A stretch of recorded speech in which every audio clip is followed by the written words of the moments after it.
We live in a cozy, comfortable world, a world where we know what the rules are and how this game is played.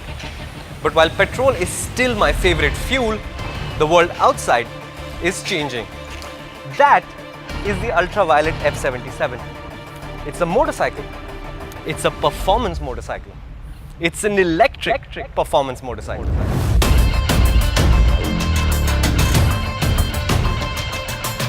The spec sheet is impressive. The F77 makes 10 bhp less than a KTM 390 but almost exactly the same peak power as the TVS Apache RR 310. But when it comes to torque, the always-on 90 Newton meters is almost 3 times as much as the KTM and the TVS. The F77 also is 11 kilos lighter than the Apache 310. And from a standing start, the F77 has that seamless, silent urgency that I now expect all electric vehicles to thrill us with. There is no gearbox, but there is a whine from the motor and some clatter from the chain drive, but it really takes off.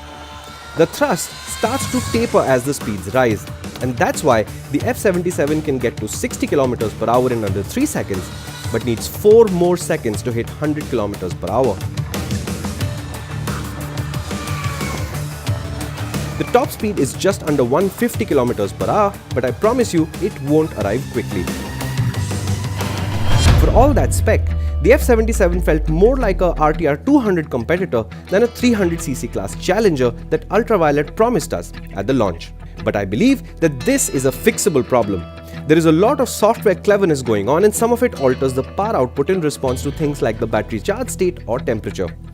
I believe that these systems were set too aggressively on our test bikes, and that's one of the reasons the F77 felt good rather than OMG. But hold on, there's also a new frame to talk about. So there's a lot of KTM detail going on in the F77, and it's no surprise that the frame actually started with the RC200 or RC390. So the front end is almost identical, the rake trail angles are exactly the same, and in fact the wheelbase is identical as well. But Ultraviolette has actually done a lot of work here, because at the back obviously there's a new swing arm and it's much shorter because the motor unit is quite long and they just could not accommodate anything longer. Above that is a laid down KTM shock. It's the same spec, but it's laid down so that it gives you a better anti-squat characteristic. Actually it works quite well too. But the biggest change is in here, and it's invisible to us. In there is a completely new frame that uses the battery box as a structural member of the frame. It's not the KTM trellis anymore, so if you open that, there's no orange. But the real question is, how does it handle the corners? Ultraviolette's F77 is a beauty in the corners. The wide bars work well with a responsive steering package, and the sticky Metzeler M7RRs produce an effortless machine to corner, to sit at big lean angles, and to power out of corners. The KTM spec brakes also work beautifully, and the dynamics package felt absolutely terrific. Once the motor starts to deliver what the spec sheet promises, this will be a superb commuter, a terrific twisty road bike, and actual fun at the racetrack too. But all that is some time away. Ultraviolette has lots of stuff to finalize first. The actual deliveries are very far away for this Rs 3 to 3.25 lakh motorcycle, which is likely to be available in Bangalore only to start with.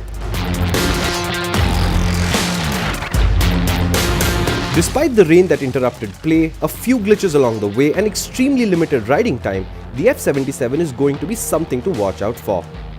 But you have almost a full year before you need to start holding your breath. So this F77, it's certainly not a production bike, but what a promising prototype, and there are some things about it that I really love. For example, the handling.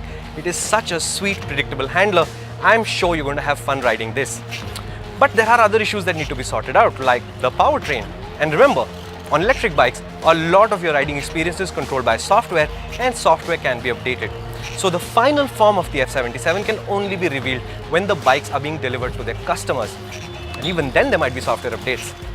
So how do we find out what the real picture is? Well, first, you mark your calendar, because the bike comes out in October 2020. That's when we'll see what that bike actually does.